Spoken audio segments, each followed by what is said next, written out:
Donc déjà, comment acquérir un terrain en Côte d'Ivoire?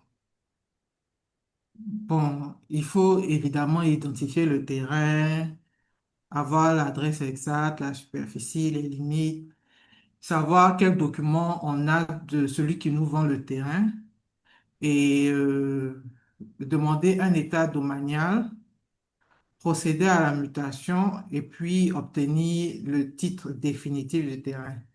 Mais il faut savoir qu'il y a déjà quatre types de papiers, hein. Après, Madame Afi, je parle aussi sous votre contrôle, hein, OK?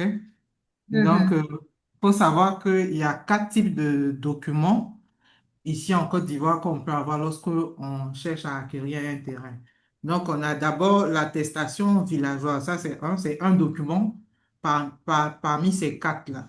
Donc, lorsqu'on a une attestation villageoise, qu'est-ce qu'on fait? On s'assure, c'est-à-dire que le nom du cédant, c'est-à-dire le nom de la personne qui nous vend le terrain, est inscrit dans le guide du lotissement. Et ça se trouve au ministère, en fait. Et ça, c'est via vraiment une demande d'état domanial sur le lot concerné.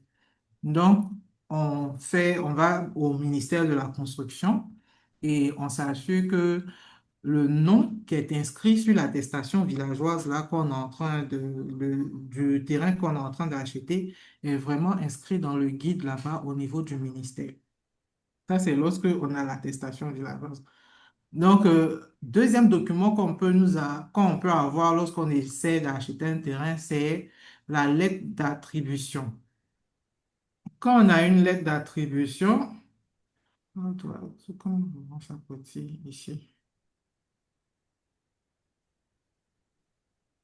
OK. Quand on a une lettre d'attribution, on fait également une demande d'état domanial du lot. Excusez-moi. Voilà. Auprès du ministère pour s'assurer que la lettre d'attribution est connue des registres du ministère. Et après ça, on procède à un abandon de droit au profit, c'est-à-dire quand on procède à un abandon de droit en fait de l'ancien propriétaire pour pouvoir obtenir un ACD. L'ACD, c'est l'arrêté de concession définitive. Donc, ça, c'est le troisième document qu'on peut avoir lorsqu'on essaie d'avoir un terrain. Donc, si on a ce document, c'est-à-dire lorsqu'on essaie d'acheter un terrain, si on nous présente ce document-là, ce qu'on fait, le vendeur et celui qui est en train d'acheter le terrain, les deux se rendent chez un notaire pour une procédure de mutation. Donc, lorsqu'il commence la procédure, le dossier il est transmis au conservateur de la propriété foncière et des hypothèques de la zone où se trouve le lot. Et là, maintenant, on va lui délivrer un certificat en fait de mutation qui a la même valeur juridique que l'ACD précédent. Le quatrième document qu'on pourra avoir s'appelle un certificat de propriété foncière. Lorsqu'on nous donne ça, lorsqu'on essaie d'acheter un terrain, la procédure à suivre est la même que lorsqu'on a un ACD. Ensuite, pour ceux qui sont à l'extérieur, si vous voulez vraiment avoir des informations concernant le ministère de la Construction et tout, il y a le site officiel. Le ministère de la Construction, c'est le ministère de la Construction, du Logement et de l'Urbanisme. Voilà. Donc, sur Google, vous tapez ça et généralement, il y a un peu toutes les directions, il y a même les numéros qu'il faut contacter et tout. Une autre question que j'ai eu à poser à mon contact au ministère, c'était quel document qu'il fallait avoir pour construire. Il a dit le permis de construire. Le permis de construire, on l'obtient au niveau du guichet unique du permis de construire. Évidemment, il y a plusieurs étapes à suivre hein, pour pouvoir avoir ce permis de construire. Mais ça, je laisse Mme Afi donner ces étapes-là. Donc, après, j'ai demandé en fait comment faire pour ne pas se faire gruger et tout. Et la première des choses, c'est de vérifier que le promoteur immobilier a un agrément au niveau du ministère. C'est-à-dire, vous êtes à l'extérieur et puis on vous dit, ah, il y a une promotion dans tel quartier et tout, il faut vraiment donner tel acompte pour pouvoir prendre une maison et tout. Il faut s'assurer que le promoteur immobilier a un agrément au niveau du ministère de la Construction. Et lorsque vous êtes assuré qu'il y a un agrément, faites toujours une demande pour un état domanial. Voilà. Et puis après, essayez vraiment d'impliquer les notaires dans toutes vos transactions. Quand il s'agit d'immobilier. Donc, les messages clés qu'il faut retenir au niveau de la procédure vraiment pour acquérir un terrain et tout en Côte d'Ivoire ici, c'est d'abord demander un état domanial avant vraiment tout achat. Vraiment, ça nous permet de savoir déjà même s'il n'y a pas vraiment de litige sur ce terrain, si, il y a un autre mot qu'on emploie, là, bref. Euh, Madame Afi, si actuellement, qu'est-ce qu'ils sont en train de faire? Les terrains sont, il y a des terrains qui n'approuvent pas, comment on appelle ça? Le terrain non approuvé, là, je comprends. Bon, après, ça me revient. Mais bref, le fait de demander l'état domanial, en fait, ça vous met un peu dans, ça vous sécurise, quoi, vraiment. Ensuite, on retient que en fonction du type de document que vous avez en main, respectez la procédure vraiment à suivre. Et puis, faites tout pour pouvoir avoir un permis de construire lorsque vous voulez construire. Vérifiez, si vous voulez acheter une maison dans une promotion, vérifiez que le promoteur a un agrément. Et puis, vraiment, n'hésitez pas de vous faire accompagner par un notaire pour toute mutation que vous devez faire. Donc, ça, c'est ce qu'il faut retenir au niveau des étapes à suivre vraiment lorsqu'on veut acquérir un terrain. Donc, maintenant, vous avez le terrain et tout, vous voulez construire. Et c'est là où chacun se convertit en expert de construction, alors qu'il faut faire vraiment appel à ceux vraiment qui sont experts dans ce domaine. Donc, je vais vous présenter Madame Afi, qui est architecte. Euh, Ginette, je ne sais pas si tu peux la mettre. Ok, bonsoir, Madame Ginette. Bonsoir à tous. Euh, Tout d'abord, je voulais vous remercier pour l'opportunité que vous me donnez euh, d'échanger aujourd'hui avec vous. Et puis également, merci à tous les participants pour cette opportunité-là. Donc, comme Madame Néan l'a dit tout à l'heure, je suis architecte agréée à l'Ordre des architectes de Côte d'Ivoire. Et effectivement, une fois que vous avez votre terrain, quand on dit votre terrain, je voulais préciser avec l'ACD. C'est-à-dire de nos jours, euh, il est préférable que vous ayez, que quelqu'un qui a un terrain aille jusqu'à l'ACD parce que l'attestation villageoise ou la lettre d'attribution n'est pas une garantie que le terrain vous appartient. C'est seulement quand vous avez l'ACD que vous avez la certitude que le terrain vous appartient. C'était une précision que je voulais faire. Euh, Également, je ne sais pas si je peux partager un slide avec vous. Oui, C'est possible. oui, c'est possible. Donc, comme on le disait, comme je le disais, le rôle de l'architecte est d'assurer un rôle de conseil et de mission, de création, c'est-à-dire de conception. Euh, L'architecte prend en compte tous vos exigences, c'est-à-dire si vous voulez faire un bâtiment, une résidence, un immeuble, un hôpital et tout ça, on prend toutes ces exigences-là en fonction aussi de votre terrain, de la superficie de votre terrain et tout. On vous fait la conception. Maintenant, une fois qu'on a fait la conception, compte tenu de vos exigences, on passe à l'étape des documents administratifs euh, qui concernent le permis de construire. Donc, comme elle le disait tout à l'heure, le permis de construire dépend du type de projet. Donc, en Côte d'Ivoire, tout est catégorisé en fonction du type de projet et de la hauteur du bâtiment. Donc, quand vous allez sur le site du ministère de la Construction, si vous voulez faire un bâtiment R+1 avec sous-sol ou R+2 avec sous-sol et tout ça, tout est sur le site du ministère, c'est-à-dire tous les documents qu'il vous faut réunir pour pouvoir faire le permis de construire. Tout est là-dessus. Donc, quand vous venez vers l'architecte et qu'il finit de faire la conception, généralement, euh, on accompagne ces documents-là avec les dessins. Et puis, en fonction du type de bâtiment, on essaye de réunir tous les documents qui vont avec. Si c'est un bâtiment R+2, dans, dans les étapes du ministère, vous verrez qu'il y a l'étude de sol à faire. On doit avoir un ingénieur structure qui fait les structures et tout. On rassemble tout ça. Et puis, on envoie ces documents à l'ordre des architectes qui appose son cachet. Et il y a des frais qu'il faut payer à l'ordre des architectes en fonction de ce type de bâtiment. Et une fois que c'est payé, on rassemble tous ces documents et on les dépose au ministère de la Construction qui révise les documents pendant, généralement, la procédure prend 3 mois pour avoir le permis de construire. Donc, l'architecte assiste le client dans cette démarche-là.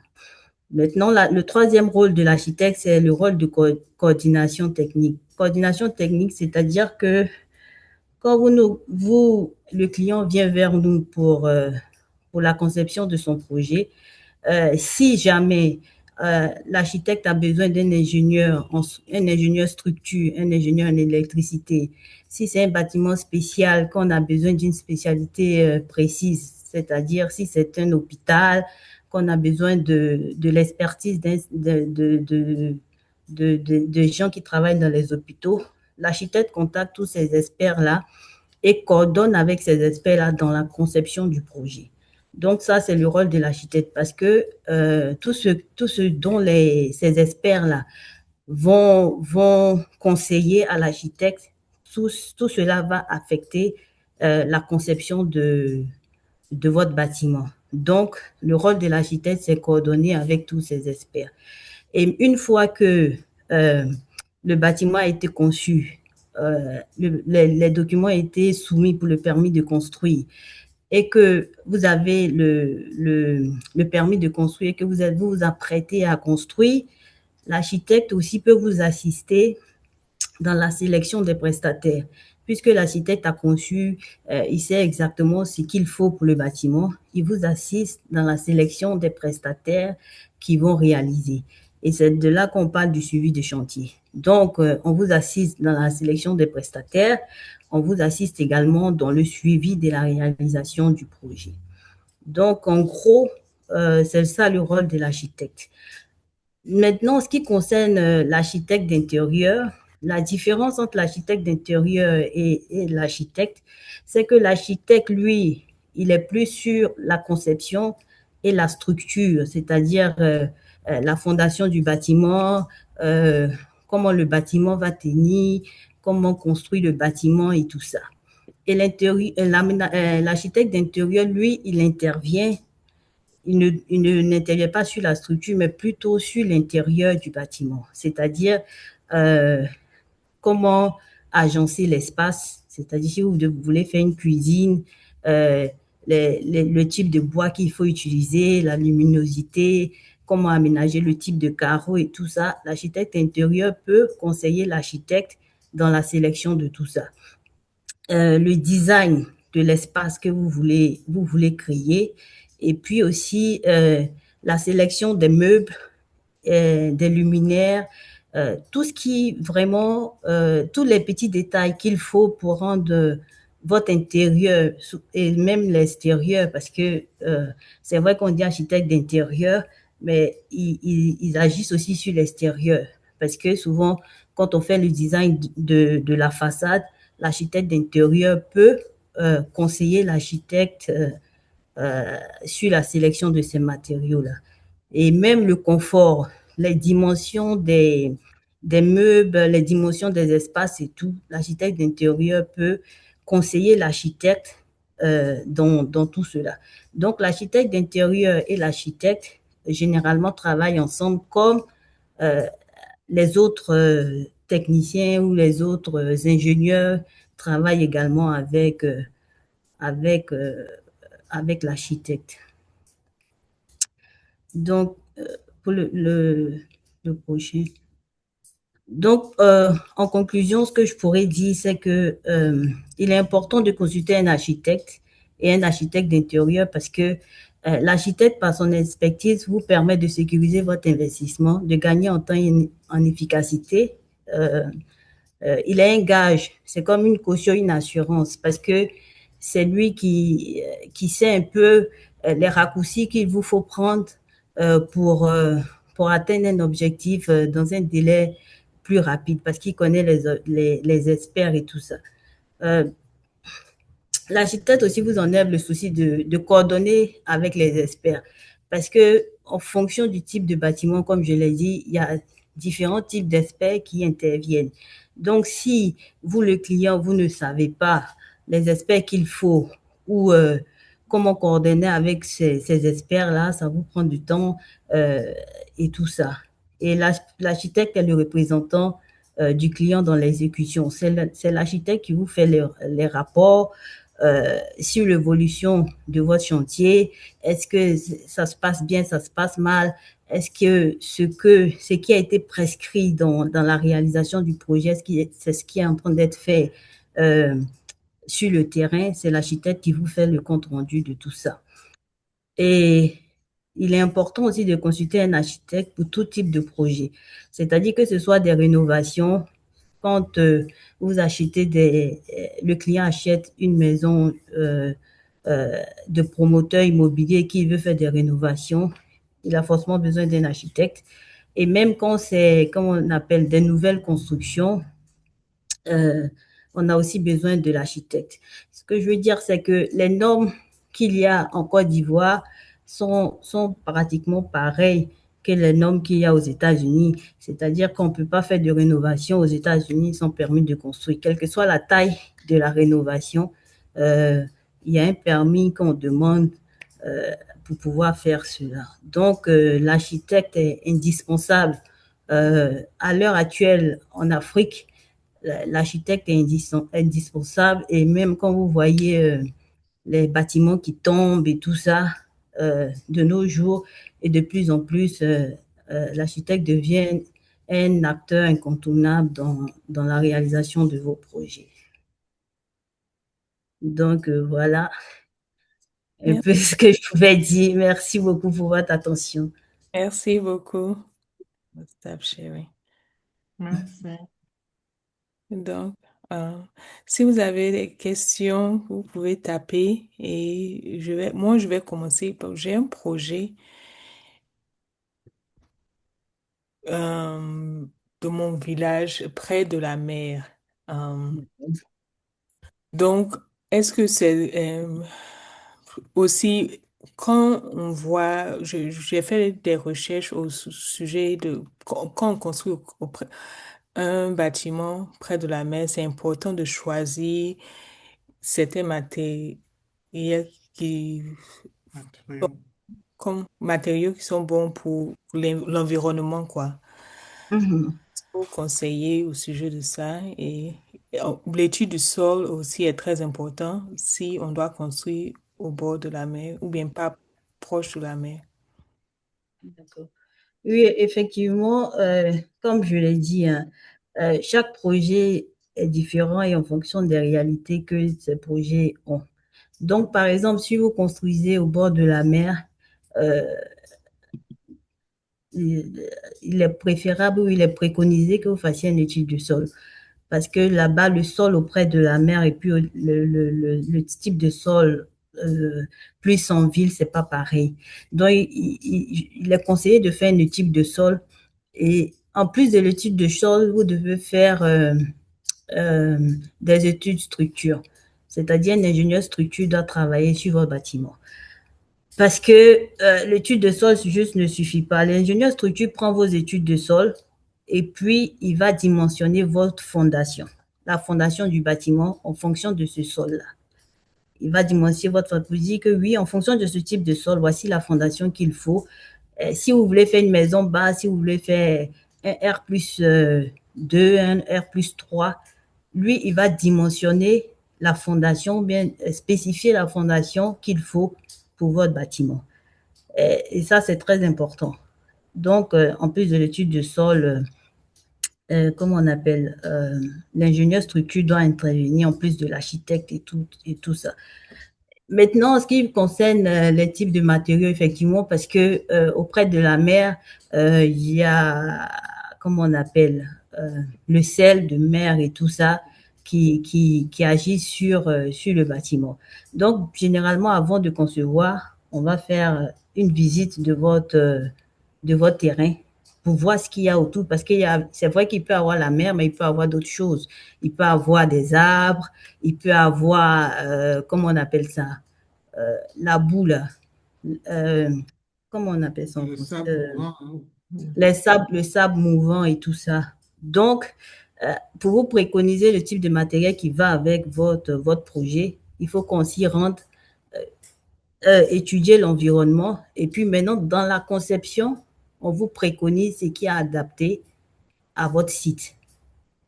Voilà. Et on vous dira pourquoi tel type de matériel est choisi, parce que soit ça résiste à ça, ou bien votre projet est situé de telle manière et tout, mais c'est dans la conception qu'on va choisir les matériaux qui sont appropriés à votre projet. Mais comme ça, je ne peux pas vous dire, voici ce que je vais vous préconiser parce que j'ai pas Ouais, il été. faut faire une étude d'abord, c'est-à-dire vraiment Voilà. le projet, Une quand il étude est à voilà, faire, et l'étude se fait de de l'environnement. De l'environnement, c'est l'envi- ça, donc pour se déplacer, c'est pas en étant. Et puis, comme on a dit, hein, il faut se rassurer d'avoir les papiers d'abord. Mhm. D'accord. Donc, après l'étude et après, on s'assure qu'on a tous les papiers. Maintenant, pour commencer, si quelqu'un de la diaspora est ici et puis transférer de l'argent, comment ça se passe? Vous avez déjà travaillé avec quelqu'un qui habite dans un autre pays et comment vous facilitez par exemple, au lieu de demander à ses parents et aide-moi à construire dans mon village. Comment vous facilitez la tâche là pour quelqu'un qui habite dans un autre état et puis transférer l'argent et puis surveiller tous les projets là? Mais vous savez, de nos jours, hein, avec la Covid, là, on a appris à, comme on appelle, télétravail. C'est-à-dire que même aux États-Unis, quand j'étais là-bas, avec la Covid, on travaillait sur des chantiers, même quand on était remotely. Donc, si vous êtes à l'étranger et que vous voulez un projet, euh, il y a différentes façons. C'est pour ça que c'est important de se diriger vers des cabinets qui sont agréés, des experts, pas des tâcherons. Parce que quand vous allez venir vers le cabinet, ils vont vous faire un contrat. Ils vont vous faire les plans, vous aurez le contrat, vous aurez le calendrier d'exécution, vous aurez tout ça. Maintenant, si vous n'êtes pas présent, et que vous voulez déléguer quelqu'un euh, au pays qui est votre représentant, c'est ce représentant-là qui signe le contrat. Maintenant, une fois que le contrat est signé, quand on travaille, on vous envoie les factures, on vous envoie les reçus, on vous envoie le suivi de chantier, c'est-à-dire en images et tout. Et puis, vous pouvez même déléguer quelqu'un à aller sur le chantier pour vous assurer que ça avance comme il faut. Donc, que vous soyez là ou que vous ne soyez pas là, euh, c'est pratiquement la même chose. Voilà, c'est-à-dire que le contrat est fait soit avec la personne qui est présente ici, et puis c'est la personne là qui vous rend compte de manière, comme on dit ça, légale. Et maintenant, en ce qui concerne les paiements, je veux dire, de nos jours, on a les virements bancaires qui peuvent se faire pour avoir une traçabilité. Et tout ça, vous pouvez transférer l'argent à quelqu'un ici qui paye à l'entreprise, qui vous fait une facture et tout ça. Tout ça pour avoir la traçabilité. D'accord, je vois. Merci. Donc, comment, enfin, quels sont, comment on appelle ça, les red flags? Comment savoir si vous communiquez avec quelqu'un de bien? Genre, quels sont les signes qu'on doit regarder pour voir que comment on appelle, vous communiquez avec un cabinet qui est bien Qui est compétent. bien et tout. Oui. Je vois, il y a les références du cabinet, c'est-à-dire vous pouvez faire des recherches et tout ça sur les références du cabinet et tout.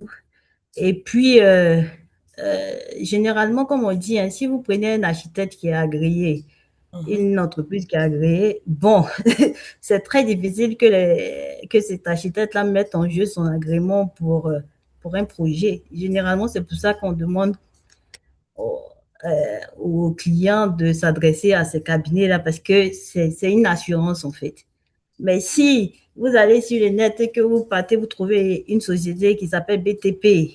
Bon, il s'appelle BTP, mais il n'a pas de papier, il n'a pas d'expertise et tout ça. Bon, c'est comme si vous prenez des risques en fait. Parce que quelqu'un peut dire qu'il est BTP, mais s'il n'a pas de documents officiels qui prouve qu'il a une société de BTP, bon, je vais dire rien ne garantit ce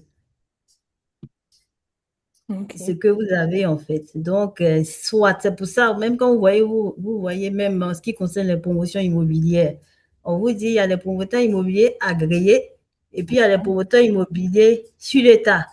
Donc, si en tant que individu, vous prenez un promoteur immobilier sur l'État parce que vous avez vu une annonce sur Facebook, bon, vous comprenez ce que je dis. Mais si vous partez vers un promoteur immobilier agréé, vous savez qu'il est dans la base de données de l'État et tout. Donc, sa manière de fonctionner sera différente. Par exemple, enfin, je prends mon exemple à Atlanta. Quand je devais travailler sur un projet pour construire, il y a des données, tu vas sur Internet et tu vois tous ceux qui ont été enregistrés pour voir s'ils ont toujours leur licence là. Est-ce qu'il y a quelque chose comme ça aussi à Abidjan? Ou- ou- ou- En ce qui concerne les architectes, il y a le site de l'Ordre des architectes. Mhm. Voilà, vous partez sur le site de l'Ordre des architectes, la liste de tous les architectes agréés là-dessus. Et je crois sur le site du ministère aussi, il y a la liste de tous les architectes agréés. Et Il y a chaque aussi pour les année, promoteurs aussi, pour les promoteurs immobiliers oui. agréés aussi, c'est facile de les retrouver aussi.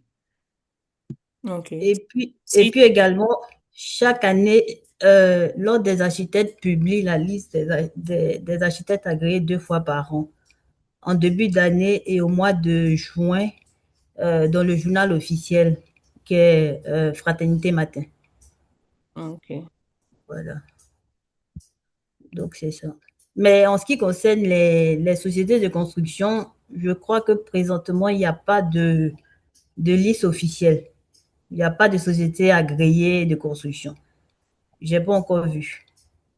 Mm. Mais les promoteurs, ils ont leurs agréments, ils ont leur agrément Oui, les pour promoteurs, mais les, ouais, construction, ouais, j'ai ouais. pas. Ouais, les constructions, ce que je pourrais dire, c'est que lorsque vous avez affaire à une société de construction, essayez de voir le background de la personne qui est responsable. Donc, si c'est un ingénieur, essayez de savoir où il a fait ses études et tout. Essayez de vous renseigner pour voir si c'est vraiment un ingénieur de structure, comme elle a dit tout à l'heure, de savoir un peu son background, qu'est-ce qu'il fait vraiment, pour savoir si c'est quelqu'un qui peut vraiment suivre vos travaux. Ok. Bon, ça, c'est le conseil que je pourrais donner. Merci. Et puis aussi, vous pouvez même leur demander leur dossier technique. S'ils en ont, ils Oui, vous oui, envoient. effectivement. Dans le dossier technique, ils mettent généralement le CV du gérant, les réalisations qui ont été déjà faites et tout ça, les documents administratifs, s'ils ont, comme on appelle, comme on appelle, DFE et tout ça, ils mettent ça dedans. Ok. Merci. Donc, je Est-ce passe. qu'il y a d'autres personnes qui ont des questions? Parce que ne pas monopoliser la parole.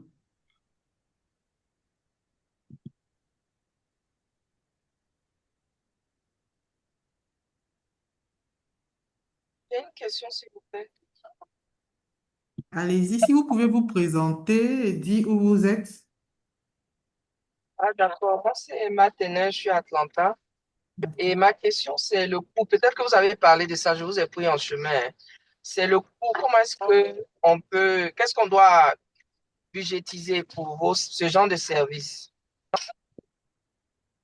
Euh, Bon, d'abord, ça dépend du service que vous voulez. Quand vous dites service, c'est quoi la conception, Oui. ou, La allô? conception. pour la La conception. Bon, conception, l'étude du terrain et tout ça dont vous avez parlé. d'accord. Donc, généralement, ça dépend du type de projet et puis de la taille. Donc, si vous voulez faire une villa basse sur un terrain de 200 mètres carrés, c'est un exemple que je prends, la conception sera, le prix, le coût de la conception sera différent de euh, même villa basse sur 300 mètres carrés ou sur 800 mètres carrés et tout.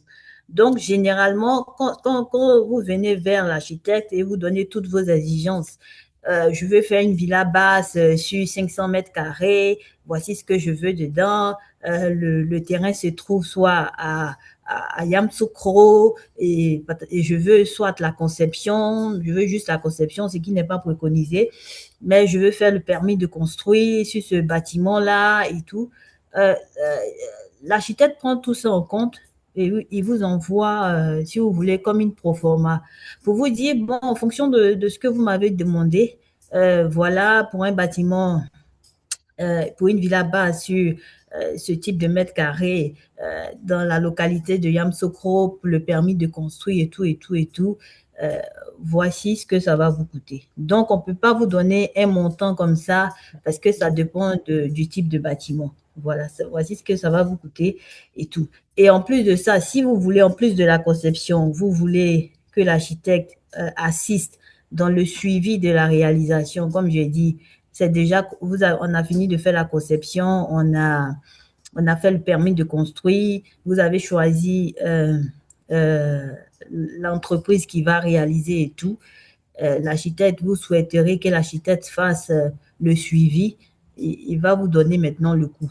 Parce que l'architecte doit déplacer des techniciens ou l'architecte lui-même s'est déplacé sur le chantier. Il vous dira le nombre de fois qu'il ira sur le chantier, la coordination avec l'entreprise de réalisation et tout ça. Donc, tout ça sera détaillé. On vous dira avant que vous ne vous engagiez, en fait. Donc, on ne peut pas dire comme ça va vous coûter tant, parce que les projets diffèrent, les localités diffèrent, et il y a beaucoup de paramètres qu'on doit mettre ensemble pour vous dire, voici ce que ça va vous coûter. Et Mais, puis, vas-y, vas-y. vous voyez la méthodologie avec laquelle je vous explique euh, la proforma, les détails qui vont là-dessus et tout, c'est ce qui fait que euh, il est important d'avoir un architecte parce que quand vous travaillez un architecte, les choses sont claires en principe. Parce que l'architecte vous dira, si je fais ci, voici la raison pour laquelle je vous donne ce coût. Il vous faut une étude de sol parce que votre bâtiment est le suivi que je vous facture, c'est parce que soit votre bâtiment est à Yamoussoukro, ça va me coûter ci, ça va me coûter ça. Donc, la facturation est claire, en principe, avec un architecte. Donc, quand vous engagez la proforma, le contrat que vous allez signer, tout ça, clarifie les choses. Et en fonction de cette clarté-là, vous pouvez maintenant, je dirais, dégraisser au fur et à mesure que vous réalisez votre projet. Vous savez exactement la procédure, dans quoi vous vous engagez en fait. D'accord, Oui, merci. Nadia, je voulais Oui, ajouter quelque oui, chose. je voulais ajouter une autre chose, que le prix et les montants, en fait, varient. Comme ce que Madame H a dit, il y a plusieurs paramètres, mais il faut savoir aussi que ça peut varier d'un cabinet à un autre, hein, en fonction des réalités de ce cabinet-là. Donc, il ne faudrait pas s'attendre à ce que on ait un même montant au niveau de tous les architectes. C'est ça, n'est-ce pas, Oui, Madame? c'est vrai.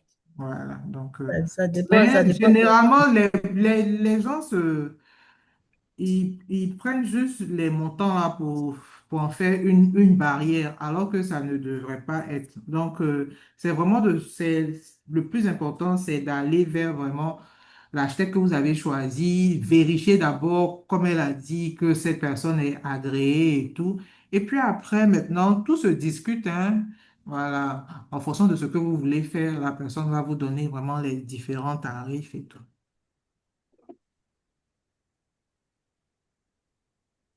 Ouais. Mm.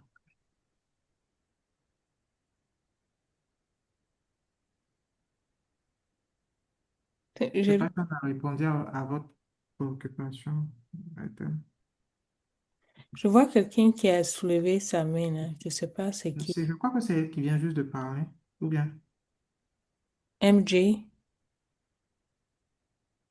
Oui, merci, CMJ. Atlanta, est-ce possible de poser deux questions? Oui. D'accord, merci. Alors, ma première question concerne les agréments. La deuxième concerne les architectes. Je mentionne ça pour ne pas oublier. En ce qui concerne les agréments, vous avez mentionné le fait que c'est conseillé de se rapprocher des promoteurs immobiliers agréés. Et j'imagine que c'est sur le site du ministère de la Construction qu'il faut aller ou bien il y a un autre site pour voir ça. Le ministère. Le ministère. Ok, je pose la Mhm. question à dessein parce que moi, j'ai eu à le faire et j'ai fait un constat désagréable.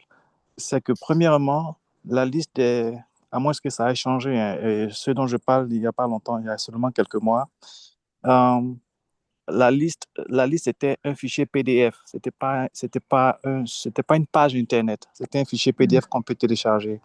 Et donc, j'ai constaté qu'il y avait un promoteur que je connais très bien qui n'était pas sur la liste alors qu'il est agréé. Ça veut dire que la liste n'a pas été mise à jour. J'ai contacté le promoteur qui m'a dit il est bien à jour, il a bien payé et tout, mais comment se fait-il que son nom n'y est pas?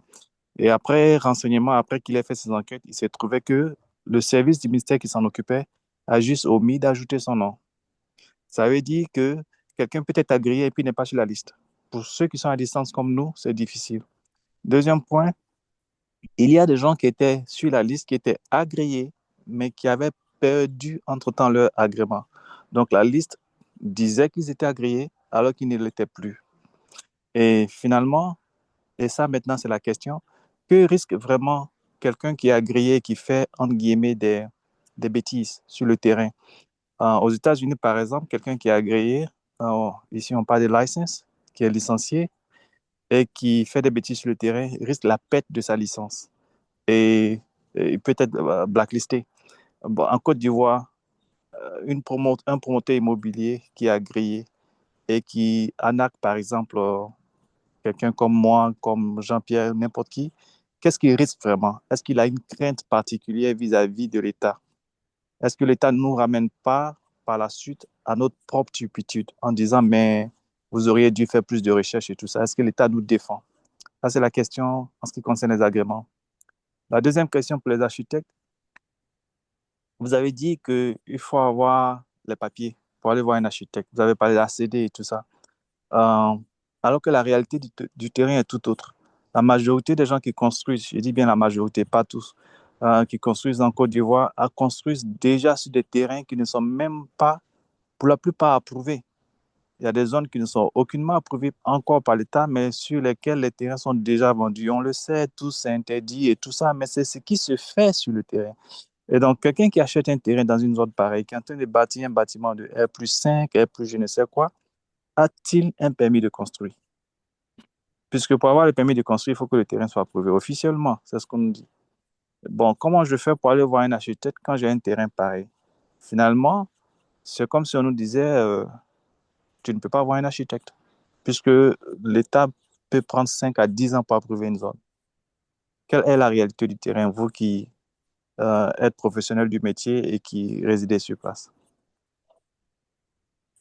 D'accord, merci beaucoup. Donc, en ce qui concerne la première question sur les promoteurs agréés, c'est vrai que comme je l'ai dit,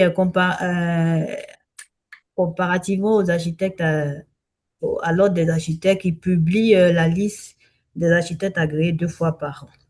En ce qui concerne les promoteurs immobiliers, je ne sais pas combien de fois ils publient la liste des promoteurs immobiliers.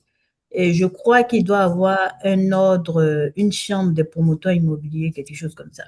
Donc, il se peut que la liste qu'il y a sur le site Internet du ministère peut ne pas être à jour. Mais par contre, la liste, je crois, de la chambre des promoteurs immobiliers peut être à jour. Donc, en plus d'aller sur le site du ministère, c'est mieux de se rapprocher de la chambre des promoteurs immobiliers. Et puis aussi, ce que vous pouvez demander à votre promoteur immobilier, c'est qu'il vous donne la copie de son agrément. Généralement, Si le promoteur est agréé, il ne trouvera pas d'inconvénient à vous donner une copie de l'agrément. Parce que l'agrément, je crois, l'agrément, il renouvelle l'agrément, je ne sais pas si c'est chaque année ou chaque 5 ans, je ne sais pas comment ça se passe au niveau des promoteurs immobiliers, mais ils renouvellent leur agrément. Donc, si vous allez vers un promoteur immobilier, vous pouvez lui demander juste la copie de son agrément. Et puis, comme je l'ai dit, en plus du site du ministère, euh, contacter la chambre des promoteurs immobiliers. Et puis, en plus du site aussi, vous pouvez appeler le guichet unique de permis de construire et tout ça. Quelqu'un peut se rendre là-bas et puis ils vont lui donner parce que c'est vrai que le ministère fait beaucoup. Il y a beaucoup d'améliorations qui ont été faites ces dernières années en ce qui concerne le domaine, l'environnement de construction en Côte d'Ivoire. Beaucoup a été fait, beaucoup en train d'être fait pour structurer tout ça. Donc, souvent, il y a des informations qui sont pas à jour sur les sites Internet. Donc, souvent aussi, il faut se rendre sur place pour avoir les informations. Donc, pour récapituler, et comme vous l'avez dit, hein, l'État sévit avec les promoteurs qui sont agréés et qui, comment on appelle, je ne sais pas comment on dit, qui escroquent les souscripteurs, l'État agit. Parce que je sais que souvent sur la page même Facebook du ministère de la Construction, ils font des posts quand un promoteur a perdu son agrément au cours de l'année et tout ça, ils informent. Donc, c'est-à-dire vous devez rechercher les informations en fait.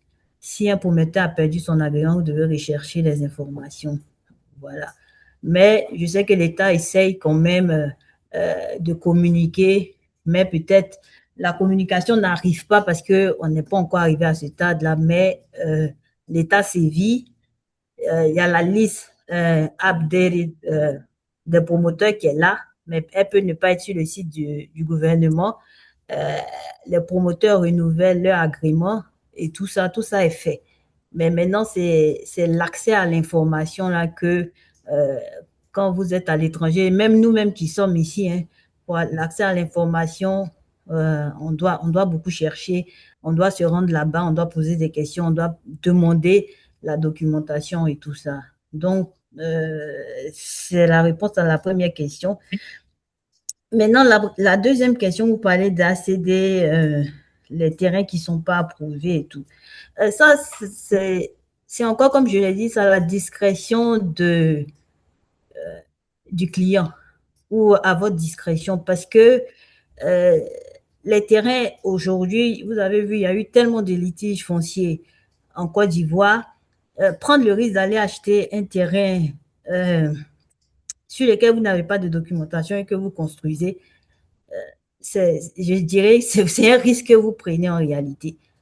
Le terrain peut ne pas être approuvé. Si le terrain n'est pas approuvé, le terrain n'a pas de papier, c'est pas conseillé d'aller l'acheter. Donc, soit si vous l'achetez, vous vous dites que vous allez attendre que les terrains soient approuvés, qu'il y ait un lotissement et tout, et tout, et tout, et tout.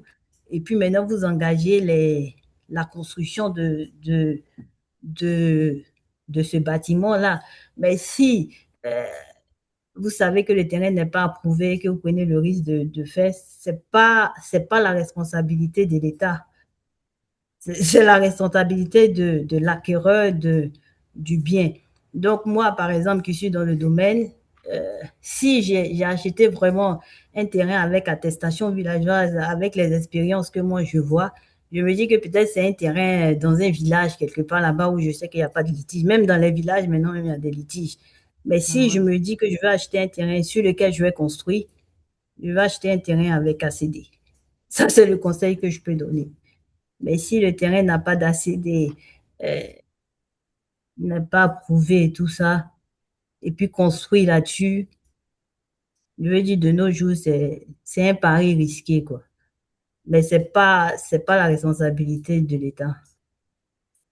Merci. Si vous permettez, doit-on Mhm. comprendre que euh, les constructions qui se font dans les zones non approuvées sont des constructions qui sont faites sans l'aide d'un architecte, puisque vous avez dit Ouais. que vous venez Oui, de papier. ça veut dire que c'est pas, c'est fait, c'est soit c'est le propriétaire même qui le fait, même si c'est un architecte qui conçoit le bâtiment, l'architecte peut concevoir, c'est-à-dire vous venez, vous dites, bon, j'ai un terrain quelque part, je veux concevoir, je ne vais pas faire le permis de construire.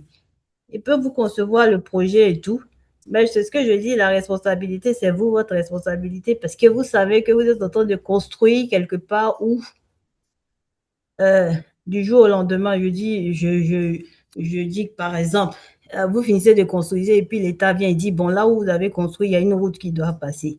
C'est un exemple que je prends. Bon, l'État ne va pas se gêner de démolir votre maison, mais c'est pas la responsabilité de l'architecte qui a peut-être conçu le bâtiment pour vous en espérant que vous aurez la documentation pour faire le permis de construire. Parce qu'en principe, avant de construire, vous devez avoir le permis de construire. Mais quand même, vous pouvez avoir la conception du bâtiment et puis essayer d'évaluer le coût et tout, le temps de faire votre permis de construire. Ça, c'est à votre choix. Vous comprenez? Et puis, bon, vous décidez, bon, avec le plan que j'ai, je vais construire. C'est encore la responsabilité de l'acquéreur, c'est pas la responsabilité de l'architecte. Ok, donc juste pour m'assurer que j'ai compris, je passe la main. Cela signifie qu'on peut aller voir un architecte, même si on n'a pas les documents, ce dernier acceptera de faire le plan. Il Mais il peut faire ne le pas. plan, voilà, c'est Ok, juste conception. Mais je veux dire, c'est pas pour construire. C'est comme je dis, c'est une conception pour que peut-être, parce qu'ici, généralement, moi, je sais qu'il y a des gens qui viennent pour concevoir leur projet, pour avoir un coût estimatif de combien ça va coûter et tout, et tout, et tout. Ils conçoivent aujourd'hui et puis c'est peut-être 5 ou 6 ans après même, ils commencent à construire. Parce que quand il a fini de concevoir et qu'on lui donne le devis, il s'est dit, bon, je ne peux pas construire maintenant parce que c'est très élevé. Donc, il s'est dit, ça a été conçu, tout et tout, euh, le coût est là, bon, je vais chercher l'argent. Le temps qu'il revienne, ça peut faire 5 ans. Et puis, bon, s'il revient chez le même architecte, l'architecte va réévaluer peut-être le coût avec les coûts du moment et tout pour pouvoir concevoir. Donc, un architecte peut concevoir pour vous comme ça, mais si ce n'est pas approuvé, vous n'aurez pas de permis pour construire. Donc, ça veut dire que son nom n'apparaîtra pas sur le tableau, mais juste, il peut vous faire la conception pour que vous puissiez vous projeter dans l'évaluation du coût, chercher l'argent et tout ça. Donc, c'est possible. merci.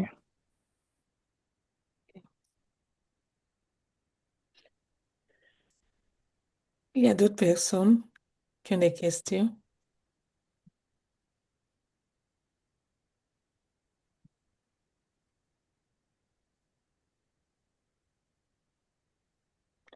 Et- Bonsoir. Bonsoir. Ok, je suis Bonsoir. Jean-Claude. J'ai une question vraiment très simple. Mhm. Votre, J'ai un ami, un Ghanéen, qui m'a présenté une promotion immobilière à laquelle il a souscrit. Et cette promotion immobilière est financée à partir des États-Unis. Et donc, sa maison se trouve au Ghana. Et donc, il a souscrit à cette banque ici. Et donc, il fait des paiements ici. Est-ce qu'il en existe en Côte d'Ivoire? Des promotions immobilières euh, qui sont liées à des banques qui sont représentées ici aux États-Unis. Donc, les banques seront ici aux États-Unis, on va souscrire, comprenez? Et il y aura des Mhm. promotions immobilières en Côte d'Ivoire qui vont construire nos maisons. Et nous, on sera ici, on va faire les paiements.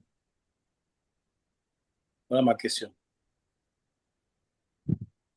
Bon, jusqu'alors, j'ai pas encore entendu de ce mécanisme en Côte d'Ivoire. Donc, je dirais pas que ça n'existe pas, mais j'ai pas encore eu son de promoteurs qui sont ici et dont les souscriptions à l'étranger peuvent payer. J'ai pas encore eu écho de ça. Mais ok. en tout cas, je pense que c'est une bonne initiative de le faire. C'est très intéressant déjà. Oui, ça c'est bien. Donc, si quelqu'un cherche à vous contacter, vous pouvez écrire vos données. euh, dans le chat. Dans le chat ici. Mhm. Ok, je suis. Je mets mon numéro. Est-ce qu'il y a d'autres personnes qui ont des questions encore avant qu'on finisse? Oui, Ginette. Bonjour, c'est qui? Bonjour, Sanderson. Ok, Anderson. Comment ça va? Bonsoir à tout le monde. Bonsoir. Bonsoir. Excusez-moi, j'avais mis mon micro pour écouter tout le monde. Bon, ma question, ça revient un peu à ce dernier frère qui vient de parler de fonds construction concernant son frère qui est au Ghana et consort. Moi, je voulais savoir, parce que je suis présentement en séance de construction et j'ai cherché au niveau État Atlanta, j'ai cherché s'il y avait une banque qui était représentée en Côte d'Ivoire afin de pouvoir, j'ai même créé un compte à Abidjan Général parce que j'avais beaucoup de difficultés à faire de l'argent pour pouvoir faire évoluer le chantier, le bâtiment des ailes. Je partais avec de l'argent. Est-ce que, parce que moi, je n'ai pas encore trouvé ça, est-ce qu'au niveau d'Abidjan, Abidjan, sur les États-Unis, précisément Atlanta, est-ce qu'il y a une banque qui est représentée en Côte d'Ivoire pour nos jeunes frères qui veulent s'intégrer ou bien qui veulent faire des réalisations? Parce que c'est le problème qui est là. C'est très, très difficile, étant ici, de faire confiance en Afrique pour faire partie de ton argent. Donc, je voudrais savoir, est-ce que vous avez fait des études approfondies là-dessus pour canaliser des banques qui sont représentées? Non, mais comme il a dit, là, c'est l'option qui, le frère dont le frère vient de parler, c'est maintenant que c'est la première fois que j'entends ça. Vous savez, le système anglophone et puis le système francophone, c'est pas pareil, hein. Mhm. Ghana, États-Unis, je veux dire, c'est pratiquement un peu plus facile Oui, que oui, Côte d'Ivoire, États-Unis, c'est pas aussi simple. c'est Et ça. puis, pour les ressortissants américains, je sais qu'en Côte d'Ivoire, même quand tu es ressortissant américain, tu veux ouvrir un compte ici, c'est très compliqué. On demande énormément de papiers. Si tu veux ouvrir le compte en tant que US citizen et tout ça, c'est compliqué à cause de la traçabilité et tout. Donc, c'est ce que je dis, j'ai pas encore vu cette facilité-là de transaction de paiement de la Côte d'Ivoire vers les États-Unis ou des États-Unis vers la Côte d'Ivoire.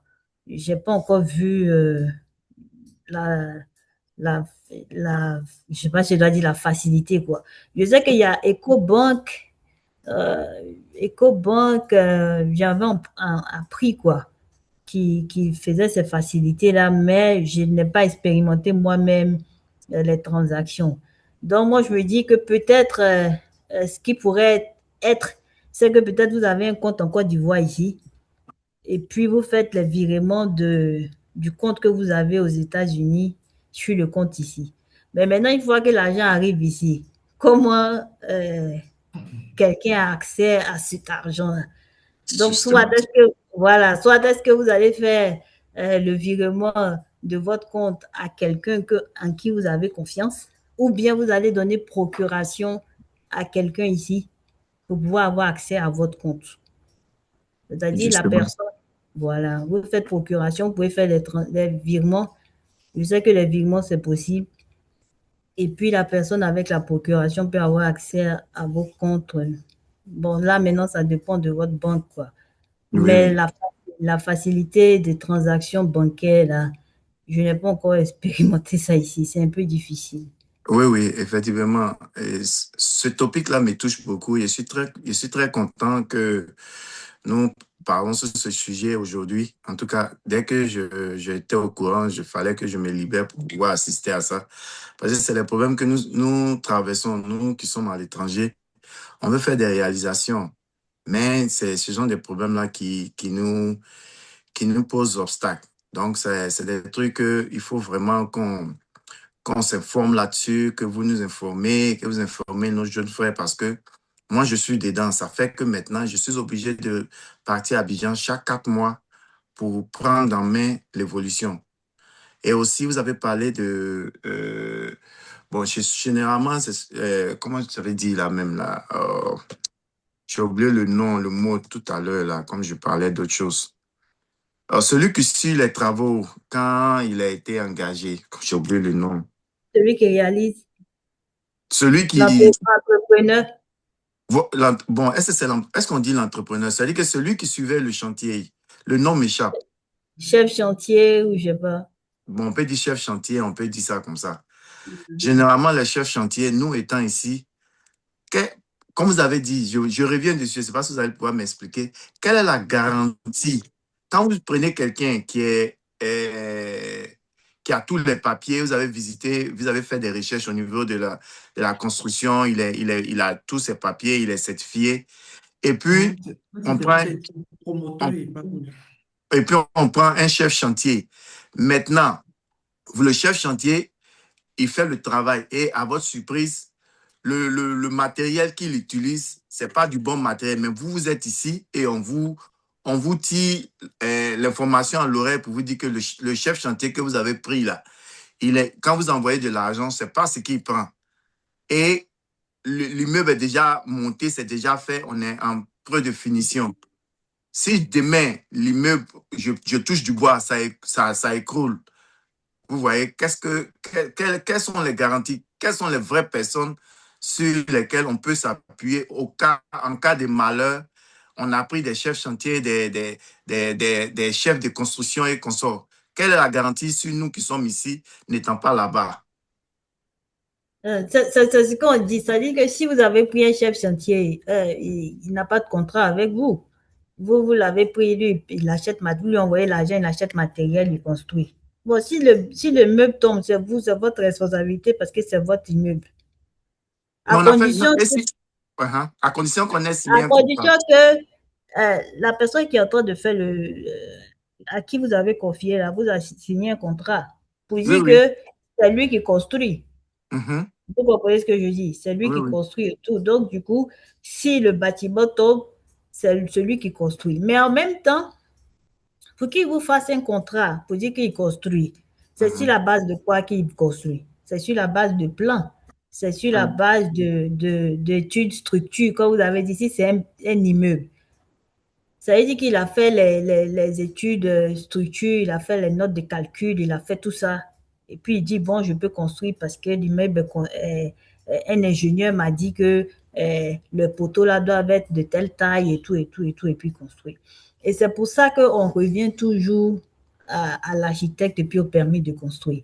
Parce que quand l'architecte a fait son travail, vous avez le permis de construire et que vous donnez les informations du bâtiment à un entrepreneur, ça veut dire que les études ont été faites. L'architecte a fait son étude, l'ingénieur a fait son étude, tout et tout. Il a transmis l'étude à l'entrepreneur qui doit construire. Mais quand il construit, c'est sur la base de ces études-là qu'il construit. C'est la garantie qui est là.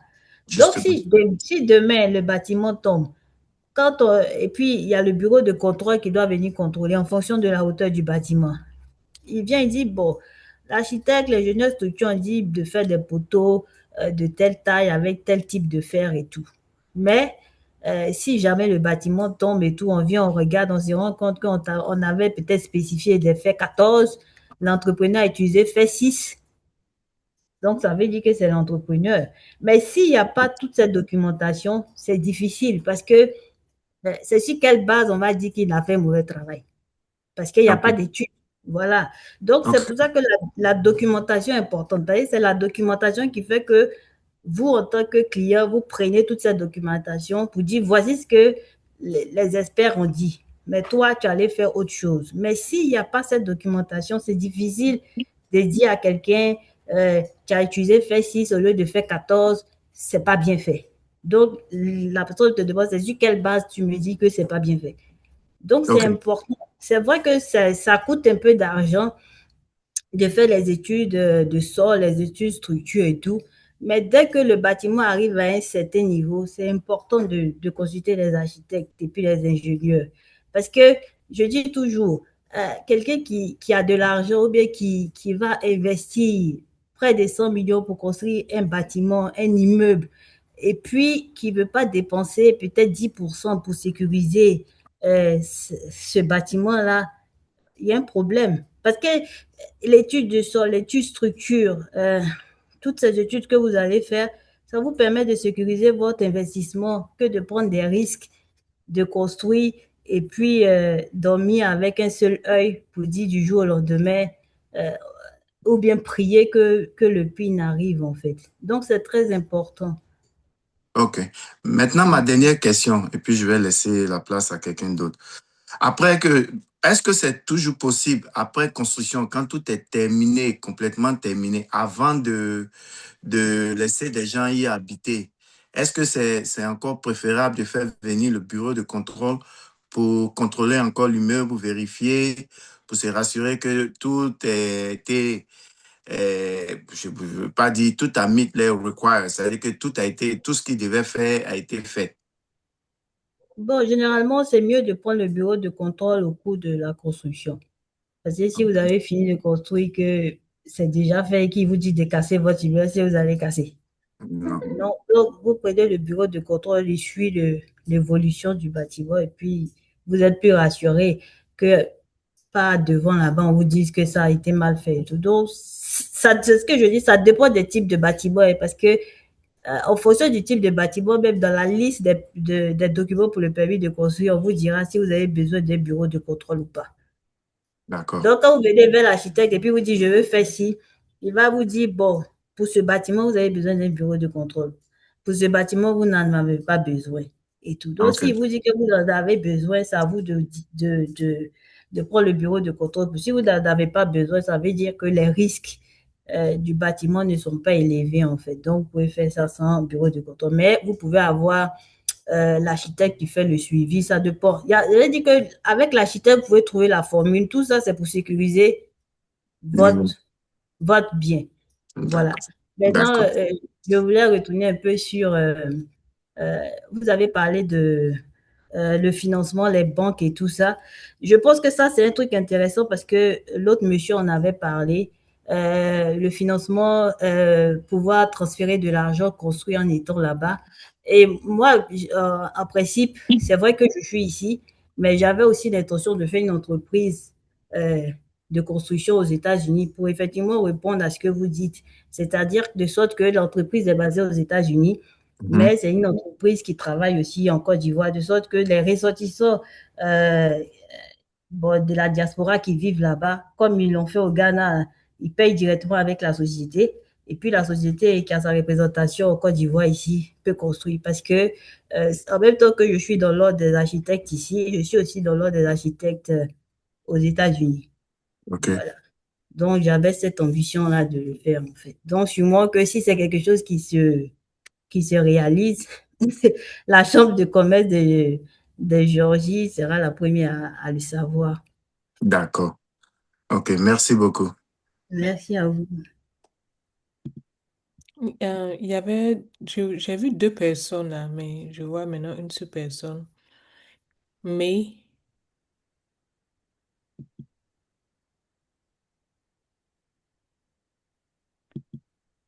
vous avez une question?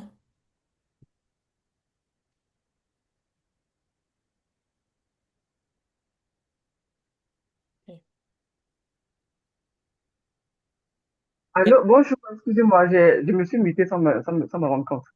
Bonsoir à vous, moi c'est Madame May, j'ai pris la réunion en cours. Voilà, j'avais une question, mais je pense que la dame a déjà répondu à cela. C'était par rapport au financement sur Abidjan, comment on fait transférer de l'argent sur Abidjan, mais je pense elle a déjà répondu à ça tout à l'heure. Mais j'aimerais aussi ajouter une chose par rapport à ce que le monsieur aussi vient de dire. Il avait posé la même question pour savoir comment on fait, mais moi, ce que je fais actuellement, c'est que j'ai ma cousine qui travaille dans une banque. Voilà, donc ce que je fais, comme je lui fais confiance, j'envoie directement chez elle et elle est déposée sur mon compte. Donc, si il a quelqu'un comme ça qui peut faire pour lui, comme la dame a dit, c'est aussi une option. Parce que j'ai un compte à Abidjan et j'ai aussi un compte aussi à Accra. Accra, c'est plus facile parce que d'ici, je peux juste envoyer parce que je vis à Accra moi-même en tant que tel. Donc, je pense que toutes les questions que j'ai voulu poser ont été déjà répondues. Donc, c'est pour juste ajouter juste un petit truc par rapport au monsieur. S'il a confiance en quelqu'un à Abidjan, il n'a qu'à juste faire le transfert et c'est tout. Merci beaucoup. Merci. Mhm. Ok.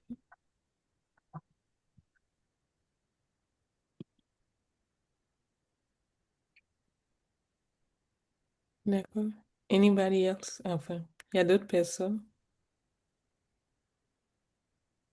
Je voulais intervenir juste pour appuyer ce que euh, celle qui vient de parler, hein.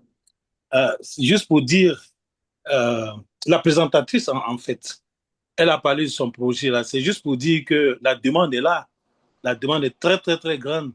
Et je pense que c'est un projet sur lequel vraiment il faut vraiment s'appuyer et puis le faire très, très, très vite. Parce que vraiment, la demande est là. Vous voyez que beaucoup de personnes sont revenues sur cette question-là et c'est sûr que partout aux États-Unis, c'est la même question. Donc, c'est cet élément que je voulais intervenir, quoi. Et juste pour dire que la demande est vraiment là. Oui, Merci. oui, c'est vrai. Oui, la demande est là, comme il a dit. Et aussi, ouais, des gens de confiance aussi qui vont faire du bon travail. Ça aussi. Parce qu'en étant aux États-Unis, trouver des personnes de confiance, c'est très important. OK. Et comme vous l'avez dit, sur Facebook, et à part Facebook, est-ce qu'il y a d'autres manières aussi de connaître, ok, cette personne-là, comme il a dit, genre, tu vas, tu cherches des entrepreneurs, il y a des gens qui ont aussi les papiers, mais aussi, tu leur donnes de l'argent et ils ne font pas le bon travail, mais ils ont les papiers. Et comment reconnaître, comment choisir de bonnes personnes, quels sont, euh, vous avez, comment on appelle, ici, enfin, je vais revenir sur comment moi je cherche. euh, Quand j'ai cherché des architectes ou bien des entrepreneurs pour faire des changements sur mon immeuble, je vais avec les revues, quoi, pour essayer de voir, OK, cette personne a fait un bon travail, deux ou trois personnes, et en fonction de ça, comment ça se passe à Abidjan? Comment vous avez une liste des personnes avec qui vous avez travaillé et pour montrer si, comment ça se Bon, généralement ici, c'est par recommandation, hein. C'est-à-dire que peut-être vous connaissez quelqu'un qui a déjà travaillé avec cette personne, qui vous recommande, oui, voilà, c'est une bonne personne, vous pouvez travailler avec elle. Mais c'est pas comme aux États-Unis où il y a les reviews, les gens font des commentaires pour dire, voici l'expérience que j'ai eue et tout. Ici, il y en a pas. C'est plus par recommandation. C'est-à-dire, si vous voulez construire, peut-être quelqu'un qui connaît quelqu'un qui a déjà construit pour lui vous dira, bon, voilà, telle personne, elle a construit pour moi, elle a bien fait et tout, je te la recommande. Donc, généralement, c'est ce qui se passe. Mais comme ça, aller sur le net, trouver une entreprise comme ça et puis dire, bon, vous allez construire ça, j'ai pas encore, j'ai pas encore expérimenté ça de cette manière-là. Il y en a peut-être qui font de la bonne pub et puis vous avez la possibilité de vérifier euh, les projets qu'ils ont fait. C'est-à-dire peut-être envoyer quelqu'un sur le terrain voir et tout. Mais généralement, c'est par recommandation. Quelqu'un vous recommande et puis truc. Mais en même temps, ce que je peux dire, c'est que euh, construire au pays ici, c'est très difficile. Je ne vais pas vous dire que c'est facile et que vous envoyez l'argent, c'est construit et tout et tout. C'est difficile parce que ici, les choses ne sont pas encore structurées comme aux États-Unis où on a les contracteurs. Les contracteurs, là, ils sont licensed, l'électricien est licensed. Vous voyez ce que je veux dire? Les gens même qui construisent la main-d'œuvre même qui construit n'est pas encore structurée. c'est un peu, c'est un peu difficile. Donc, du coup, si vous partez vers un entrepreneur comme ça, qui vous dit, oui, je vais construire et tout, et tout, et tout, euh, la certitude ou bien la facilité, parce que souvent, la difficulté quand on est à l'étranger, c'est qu'on ne prend pas en compte aussi les réalités du pays. C'est-à-dire que quand on est aux États-Unis, oui, on expecte que les choses se passent facilement comme aux États-Unis. Tu as pris un électricien, il fait ton travail, c'est bien fait une fois, et puis bon, voilà, il n'y a pas trop de discussion. Donc, ce qui fait que les gens qui sont à l'étranger sont très moins tolérants des entrepreneurs en Côte d'Ivoire. Mais je veux dire, il y a des réalités sur le terrain qui font que les entrepreneurs, ils font du bon travail, mais le travail derrière qu'ils font de gestion de la main-d'œuvre, vous ne pouvez pas vous imaginer. Donc, souvent aussi, quand vous prenez des entrepreneurs, il faut avoir confiance en eux. C'est difficile, mais en même temps, je veux dire, être un peu, je ne sais pas comment on dit ça en fait, moins exigeant. Parce qu'ici, il y a des réalités qui font que on ne peut pas avoir les choses, je ne sais pas comment on dit ça, euh, aussi facilement comme aux États-Unis. Donc, je prends par exemple un exemple. L'entrepreneur peut vous dire, je vais finir le travail en une semaine, mais il peut avoir des réalités qui font il finisse le travail en 2 semaines. Mais peut-être quelqu'un qui est aux États-Unis dira, mais tu as dit que tu finis. Si vous prenez un entrepreneur sur le tas, hein, tu m'as dit que tu finissais le travail en une semaine, pourquoi ça prend 2 semaines? Tu comprends? Et si par exemple, le client est moins tolérant avec ça, ça peut créer une crise de confiance parce que le client qui est à l'étranger ne met pas dans son calcul que il y a des réalités du terrain qui peuvent faire que l'entrepreneur n'est pas aussi ponctuel sur certaines choses. Donc, vraiment, quand vous travaillez avec un autre, il faut avoir, je ne sais pas si je dois dire, la confiance, de sorte que euh, ça ne soit pas, je ne sais pas comment dire, difficile en fait.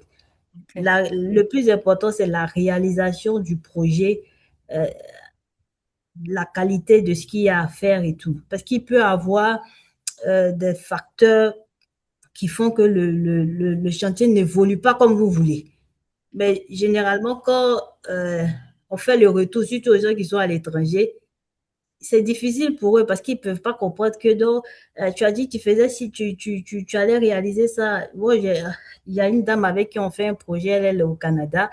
Et il y a un peu cette difficulté-là parce que elle veut les choses d'une certaine manière, mais la réalité du terrain ici fait que l'entrepreneur à qui elle a confié, ce n'est pas un architecte, c'est comme il a dit, envoyer l'argent à quelqu'un qui construit.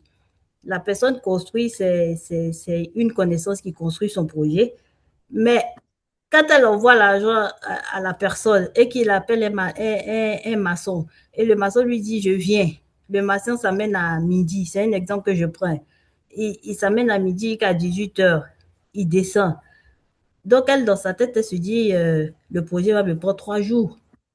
Et puis, il se retrouve en train de faire l'œuvre pendant une semaine, 2 semaines. Elle se plaint et tout. Le gars lui dit, mais ici, il y a la réalité que tu ne mets pas en compte et tout, mais ça crée des crises de confiance souvent. Donc, il y a un peu cet aspect-là que à l'étranger, on ne met pas ça dans la balance, en fait. Ok, je vois. Donc, concernant, comme vous l'avez dit, les électriciens, les entrepreneurs, est-ce que, enfin, en tant qu'architecte, vous pensez que c'est quelque chose que vous pouvez penser à créer une liste des gens qui ont des licences ou bien des papiers en tant que Il euh, y a, c'est pas, les électriciens et tout ne sont pas encore structurés, mais il y a des écoles de formation. Mhm. Il y en a qui apprennent sur le tas, et puis il y en a qui vont à l'école pour ça. Mais ils n'ont pas d'agrément, si on veut dire ça. C'est un électricien qui est parti à l'école, il n'a pas d'agrément comme un architecte ou quoi, mais il est parti. Et puis il y a des électriciens qui apprennent carrément sur le tas. Mhm. Voilà. Donc, euh, c'est ce qui rend un peu ce domaine un peu difficile parce que Tu peux prendre un électricien qui est parti à l'école et tout, mais dans la pratique, il n'a pas l'expérience. Comme vous pouvez prendre un électricien qui n'est pas parti à l'école, mais dans la faisabilité, à l'expérience. Donc, au pays, c'est un peu la difficulté. Donc, maintenant, si vous travaillez ici, comme j'ai dit, avec un électricien, par exemple, c'est par expérience. C'est-à-dire, quelqu'un vous dira, j'ai déjà travaillé avec cet électricien-là, il m'a fait du bon boulot et tout et tout. Donc, tu peux travailler avec lui. Mais il n'y a pas de base de données comme ça où tu peux partir et puis dire que cet électricien-là, il est bon, celui-là, il n'y en a pas. OK. Voilà, c'est un peu les difficultés qu'il y a ici. Ouais. OK, merci. Merci. OK. Donc, on va bientôt finir. Dans 3 minutes, on va finir. Donc, s'il n'y a plus de questions, vous avez un dernier mot à ajouter? Je voulais d'abord vous remercier pour l'opportunité d'échanger avec vous et puis d'échanger aussi avec nos frères de la diaspora. Euh, je sais à quel point c'est difficile parce que un peu en étant ici architecte et puis avoir été là-bas comme vous l'êtes aussi, je sais que c'est très difficile. Et puis construire, c'est coûteux, c'est beaucoup d'argent. L'argent que euh, vous avez travaillé durement pour avoir. Souvent, ce sont des crédits, c'est beaucoup de choses. Et donc, sécuriser cet investissement-là est très important. Et ce que je peux dire, c'est que c'est vrai que on peut avoir la tendance de vouloir donner de l'argent à quelqu'un qu'on connaît, travailler pour nous, essayer de faire comme si, parce que on se dit, on a un peu d'argent au fur et à mesure, on va investir. Mais je veux dire que c'est important de contacter des professionnels pour ça. Et je pense que si vous avez un architecte, comme j'ai dit, l'architecte, c'est le représentant du client, vous avez un architecte en qui vous avez confiance, si vous devez réaliser et que c'est des paiements que vous allez faire au fur et à mesure, et puis une fois que vous avez atteint un certain montant, vous réalisez le, le bâtiment, je pense que c'est plus sécurisant que d'envoyer l'argent à des tâcherons comme ça, et puis avoir la migraine et tout. Donc, j'exhorte vraiment nos frères à consulter les architectes d'intérieur, les ingénieurs pour travailler sur les bâtiments. Ils suivent la procédure normale et tout. Ça va sécuriser mieux votre investissement et puis ça va vous rassurer, euh, ça va vous permettre de dormir en paix.